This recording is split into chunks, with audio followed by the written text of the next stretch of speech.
తెలంగాణ ఉద్యమకారుల joint action committee సభాధ్యక్షులు అన్న ప్రఫుల్ల రామరెడ్డి అన్న మరియు మన జాయింట్ యాక్షన్ కమిటీకి దిశగా పనిచేస్తున్నటువంటి అన్న సుల్తాన్ యాదగిరి అన్న, అదే రకంగా అన్న ఖమ్మం 69 ఉద్యమకారుల అంటేనే బత్తుల సోమన్న అనేటువంటి పేరు ప్రఖ్యాతలే కాక ఆయన చేస్తున్న నిరంతర శ్రమ నిజంగా కూడా అది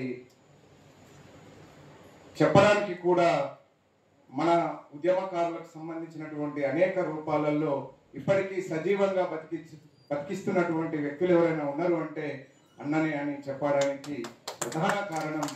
ఇంకా అదే రకంగా అన్న రంగారెడ్డి అన్న అయితేనేమి, బద్రి అయితేనేమి, తర్వాత ఉమ్మక్క అయితేనేమి, మిత్రులు మార్వాడి సుదర్శన్, చెల్లె భోగే పద్మ, ఇట్లా వేదిక మీద ఉన్నటువంటి పెద్దలు, అదే రకంగా మాధవిరెడ్డి, సారీ ఉమా మాధవిరెడ్డి అనుకుంటా, మాధవి అక్క అన్న, కిషోఫర్ అన్న, సారీ వేదిక మీద ఉన్న పెద్దలందరికీ మనము ప్రధానంగా 3 విషయాలు మాత్రం చెప్పుకోవాల్సినటువంటి అవసరం ఉన్నది. ఇప్పుడు ఒక చర్చ గ్రామీణ ప్రాంతాల వరకు కూడా జరుగుతూ ఉన్నటువంటి క్రమంలో ఈ ఉద్యమం ఇలానే కొనసాగాలనంటే దీనికి ముందు ఏం జరిగింది అని చెప్పాల్సినటువంటి బాధ్యత నాలాంటి వాళ్ళ మీద ఉన్నది అనేటువంటి అంశం మీద అన్నని ఇంకొక నిమిషం పెంచాలని మీరు అందరూ రిక్వెస్ట్ చేస్తే దాని గురించి నేను చెప్పడానికి అవకాశం ఉంది. మొట్టమొదటిగా కేసీఆర్ ప్రభుత్వంలో తెలంగాణ ఉద్యమకారులకు అన్యాయం జరిగింది అన్నప్పుడు మనకు ఆల్టర్నేటివ్ కాంగ్రెస్ గవర్నమెంట్ వస్తుంది కనుక రేపు వస్తే మనం అడగడానికి అవకాశాలను ఎట్లా ఏర్పాటు చేసుకోవాలనే దానికోసం మొట్టమొదటిగా అన్న అడ్డగుట్ట యాదగిరి అన్ననే గుర్తుకొస్తుంది నాకు, సుల్తాన్ యాదగిరి అని మళ్ళీ చెప్తున్నా నేను. తర్వాత బత్తుల సోమన్న, తులిజారెడ్డి అన్న, ప్రఫుల్ల రామరెడ్డి అన్న, ప్రసాద్ అన్న, మేమందరం వెళ్ళి అనేక సార్లు కాంగ్రెస్ పార్టీ మేనిఫెస్టో కమిటీకి వినిపించినామనేటువంటి విషయాన్ని మీరు గుర్తుపెట్టుకోవాల్సినటువంటి అవసరం ఉంది. ఈరోజు తెలంగాణ జాయింట్ యాక్షన్ కమిటీ ఏర్పడక ముందే ఏర్పడుతుంది అనే క్రమంలోనే ఇంకొక డూప్లికేట్ జాయింట్ యాక్షన్ కమిటీ ఖమ్మంలో తిరిగింది. అది ఖమ్మం నుంచి హైదరాబాద్కి వచ్చేసరికి అన్న వాళ్ళందరూ కూడా వేగవంతం పెంచేసరికి అట్లాంటిది ఆగిపోయింది. రేపు ఇలాంటి కమిటీలు వస్తాయి అని చెప్పి మన డోలక్ యాదగిరి అన్న లాంటి వాళ్ళ ఆందోళన నిజమే. ఎందుకు అంటే మేము తెలంగాణ జేఏసీ ఏర్పడేటప్పుడు కూడా ఏర్పాటు చేసినటువంటి దానిలో గాదయ్యకు పేపర్ ఇచ్చినది కూడా మేమే. అట్లనే చెరుకు సుధాకర్ అన్న అయితేనేమి, పాషం యాదగిరి అయితేనేమి, ఈరోజు వాళ్ళకు సంబంధించినటువంటి వాళ్ళు సజీవంగా బతుకున్నటువంటి దానిలో వీళ్ళు ముగ్గురైతే చనిపోయినటువంటి దానిలో కేశవరావు జాదవ్, గద్దర్ లాంటి వాళ్ళ పాత్ర కూడా ఉన్నది అనేటువంటి విషయాన్ని మనం గుర్తుపెట్టుకోవాల్సినటువంటి అవసరం ఉన్నది. అంటే ఇప్పుడు ఉన్నటువంటి దానిలో మనం కాంగ్రెస్ పార్టీ మేనిఫెస్టోలో పెట్టేయడంలో ఇక్కడ ఉన్న వాళ్ళ పాత్ర అనేకమైనది. చాలా కృషి చేసినటువంటి వాళ్ళది, చాలా కష్టపడినటువంటి వాళ్ళది. మనం ఆ కాంగ్రెస్ పార్టీ ఇప్పటికీ అధికారంలోకి వచ్చి సంవత్సరం ఇంకా దాటిపోయింది కనుక మనం ఇప్పుడు ఏం చేయాల్సినటువంటి అవసరం మీద నేను ఒకటే నిమిషం మాట్లాడాల్సినటువంటి అవసరం ఉన్నది. ఈ రోజు ఎమ్మెల్సీలు ఇచ్చినటువంటి వాళ్ళు మాట్లాడలేదనేటువంటి వాళ్ళు ఆందోళన పడుతున్నారు. కానీ నేను ఆందోళన పడతలేను. మనకు మాట్లాడే వాళ్ళు ఒకరు మాత్రం వచ్చారు. ఇప్పుడు వాళ్ళు మాట్లాడతారు కనుక వాళ్ళు తెలంగాణ కాదు విజయశాంతి ఆంధ్ర అని చెప్పి ఇవాళ వాళ్ళు ప్రచారం చేస్తున్నారు. నేను అంటున్నా, ఆమె తెలంగాణ ఉద్యమకారులు ఉన్నప్పుడు ఆంధ్ర కాదు, తెలంగాణ జేఏసీలో పనిచేసినప్పుడు ఆంధ్ర కాదు, తెలంగాణ తల్లి పార్టీ పెట్టినప్పుడు ఆంధ్ర కాదు. ఈ రోజు ఉద్యమకారుల గురించి మాట్లాడే, రేపు పెన్షన్ గురించి మాట్లాడుతుంది కనుకనే ఆమెను ఆంధ్ర అని చెప్పి టిఆర్ఎస్ వాళ్ళు మళ్ళీ ప్రచారం పెడుతున్నారనే దాని మీద నేను ప్రచారం చేస్తున్నా. మిత్రులారా, మనం మాట్లాడే వాళ్ళు గొంతుక కావాలి అన్నప్పుడు ఆ లిస్టు వెళుతున్నప్పుడు లేదు విజయశాంతి కావాలి అని చెప్పి నేను కొప్పులరాజు సార్ లాంటి వాళ్ళకు మెసేజ్లు పెట్టి ఇలా విజయశాంతికి ఈ రోజు ఎమ్మెల్సీ వచ్చిందంటేనే మన టీజీఎస్ అనేటువంటిది గ్రామీణ ప్రాంతాలలో వెళుతున్నది కనుకనే ఉద్యమకారుల బిడ్డగా వచ్చింది అనేటువంటి దాని మీద మనం ప్రచారం చేయాల్సినటువంటి అవసరం ఉన్నది. సేమ్ టైం లోపల మనం రాజకీయాలలో వైఫల్యం అవుతున్నాం, ఉద్యమాల కాడికే పరిమితం అవుతున్నాం. మన దానిని హైజాక్ చేస్తున్నారు కనుక ఇప్పుడు గెలిచినటువంటి దానిలో కానీ ఇప్పుడు ఇచ్చినటువంటి ఎమ్మెల్సీలు కానీ అయ్యా మా టీజీఎస్ గురించి ఉద్యమకారుల గురించి ఎవరు మాట్లాడతారో వాళ్ళని మాత్రమే మేము గ్రామీణ ప్రాంతాలలో తిరగనిస్తామనేటువంటి దాని మీద మనం ఖండించాల్సినటువంటి అవసరం ఉన్నది. ఎందుకు అంటే అన్యాయం జరిగింది. తెలంగాణ అనే పార్టీ తెలంగాణ కోసమే పుట్టి ఇలా బీఆర్ఎస్ గా మార్చుకున్నది. కానీ ఇలా టీజీఎస్ అనేటువంటి దానిలో మళ్ళీ ఒకసారి ఉద్యమకారులకు సంబంధించిన ఆత్మగౌరవాన్ని కాపాడుతున్నది అనేటువంటి విషయాన్ని మనం గ్రామీణ ప్రాంతాలలో ప్రచారం చేసుకోవాల్సినటువంటి అవసరం ఉన్నది. ఈ రోజు తీర్మార్ మల్లన్నకైనా మాట్లాడిండు. ఎందుకు మాట్లాడిండు తీర్మార్ మల్లన్న? ఆయన తెలంగాణ బిడ్డ కనుక మాట్లాడిండు. ఆయనకు సంబంధించినటువంటి దాని మీద అట్లాంటి మాట్లాడిన వాళ్ళను మనం ఎందుకు గౌరవించద్దు? అట్లాంటి మాట్లాడినటువంటి వాళ్ళను మనం ఎందుకు ఆహ్వానించద్దు? వాళ్ళు బీసీనా, ఎస్సీనా, ఎస్టీనా, అక్కడ కులమా, రెడ్డినా, రావునా మాకు అవసరం లేదు. తెలంగాణ ఉద్యమకారుల గురించి మాట్లాడిన వాళ్ళందరూ మన మిత్రులే, మాట్లాడని వాళ్ళందరూ మన ద్రోహులని చెప్పి మనం ప్రకటించుకోవాల్సినటువంటి అవసరం ఉన్నది. ఈ విషయాన్ని మీరు గట్టిగా కూడా గ్రామీణ ప్రాంతాలలో ప్రచారం చేసుకోవాల్సినటువంటి అవసరం ఉన్నదని మిత్రులారా. ఇంకా నేను చెప్పాల్సినటువంటి అవసరంలో చాలా చాలా విషయాలు ఉన్నాయి. కానీ నాకు సమయాన్ని కుదించేది కనుక నేను దాన్ని పాటించాల్సినటువంటి అవసరం ఉన్నది కనుక నేను ఒక సందర్భంలో సభ్యత్వం అనేటువంటి విషయంలో సభ్యత్వం మనకు పెరుగుతలేదు.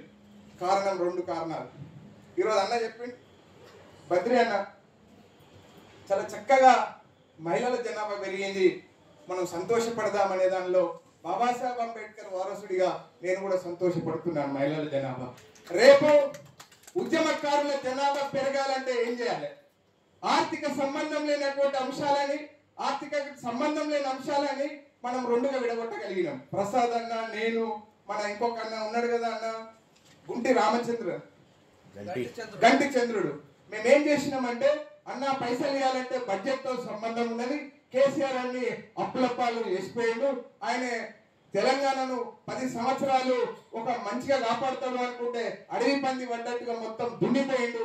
ఇక మనకి ఏమాత్రం కూడా అవకాశం లేదు, మనకు పైసలతోటి సంబంధం లేదు, పనులు ఏమన్నా ఉన్నాయంటే మనం చేయించుకోవాలని చెప్పి విడదీయడం జరిగింది. అందులో 2 అంశాలు, 1 బస్ పాసు, 2 హెల్త్ కార్డ్ అనేటువంటి.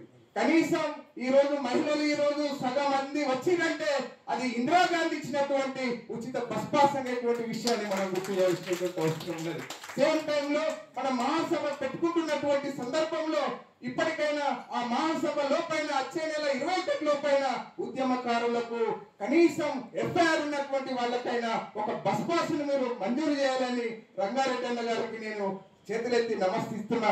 ఎందుకంటే అన్న తలుసుకుంటే చిన్నారెడ్డి అనేటైనా గంట సేపు అక్కడ కూర్చుండబెట్టి మన ఉద్యమకారులకు సంబంధించినటువంటి బతుల సోమన్న, నేను, మన అడ్డగుట్ట యాదగిరి అన్న, ప్రఫుల్ల రామరెడ్డి అన్న, మేమంతా ఆటోలో వెళ్తుంటా అంటే ఆయన వెళ్ళిపోతున్న క్రమంలో కూడా అన్న కూర్చుండబెట్టి గంట సేపటి దాకా మన ఉద్యమకారుల కోసం కూర్చుండబెట్టిన ఘనత రంగారెడ్డి అనేది. అందుకనే రంగారెడ్డి అన్న యువకుడిగా ఇప్పటికీ 80 సంవత్సరాలు దాటిన ఉద్యమకారులు ఉన్నారు కనుక అన్న మీ దండం పెడుతున్నా, ఈ లోపైనా మాకు ఒక బస్ పాస్ ఇచ్చేటువంటి అవకాశం మీరు చిన్నారెడ్డి తోటి కనుక మాట్లాడితే ఖచ్చితంగా మనకు బస్ పాస్ అనేటువంటిది వస్తుంది అనేటువంటి. హెల్త్ కార్డ్ తర్వాత ఒక్కటి అంతే జాలీగా.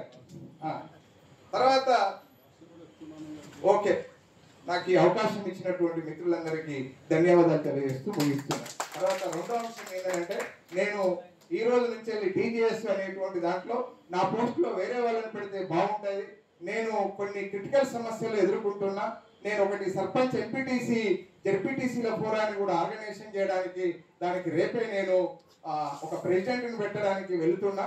నేను కొంత సమస్యలలో ఉండడం వల్ల మళ్ళీ నేను కనబడను. నేను అంటే నాకున్నటువంటి సమస్యలు అలా ఉన్నాయి, నా మీద కేసులు ఉన్నాయి కనుక నేను జైలుకు వెళ్ళే అవకాశాలు ఉన్నాయి కనుక భవిష్యత్తులో తప్పకుండా మళ్ళీ కలిసేదాని కోసం నేను ప్రయత్నం చేస్తా. నేను రేపు కూడా ఇమీడియట్ గా వెళ్ళి రేపు హన్మకొండలో సర్పంచ్ ఎంపీటీసీ జెడ్పీటీసీల ఫోరానికి కూడా వేరే ఒక అతన్ని ప్రెసిడెంట్ చేస్తున్నా.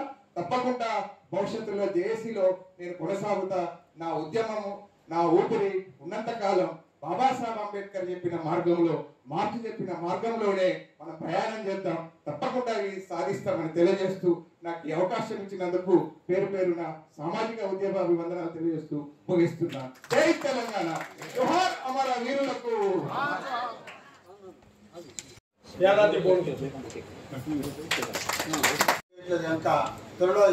మా ప్రాపర్ వచ్చేసి హుస్నాబాద్. నేను ఇక్కడే హైదరాబాద్లో ఉంటున్నాను ఇప్పుడు ప్రస్తుతానికి. తెలంగాణ ఉద్యమంలో గద్దర్ గారితో నేను అనేక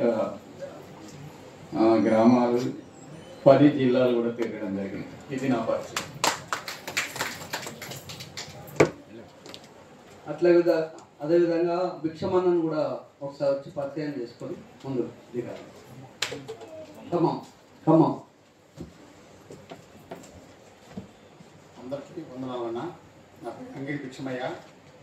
ఉద్యమంలో ఎప్పటి నుంచో సోమనతోటి ఖమ్మంలో పాల్గొన్నాను. సోమన అన్నదాతలు కూడా నాకు బాగా సహకరించారు. అన్ని విధాలుగా సహకరించబట్టే ఇక్కడ దాకా వచ్చాను. అన్నకి కృతజ్ఞతలు. మీ అందరికీ ఉద్యమ వందనాలు. థ్యాంక్ యూ అన్న. అదేవిధంగా అంబాల రామారావు అన్నాను. మొన్ననే బత్తుల సోమన్న గారి ఆధ్వర్యంలో వారు కూడా నాయకత్వం అది వారు చెప్పాలని కోరుకుంటున్నాను. అందరికీ ధన్యవాదాలు. జై తెలంగాణ. జై తెలంగాణ. బత్తుల స్వామి గారి ఆధ్వర్యంలో విరామం లేకుండా చేసే బత్తుల స్వామి గారికి ధన్యవాదాలు తెలియజేసుకుంటూ నా చేగొమ్మ కూసుమంచి మండలం అంబాల రామారావు ఖమ్మం జిల్లా. ధన్యవాదాలు అన్న. ఇప్పుడు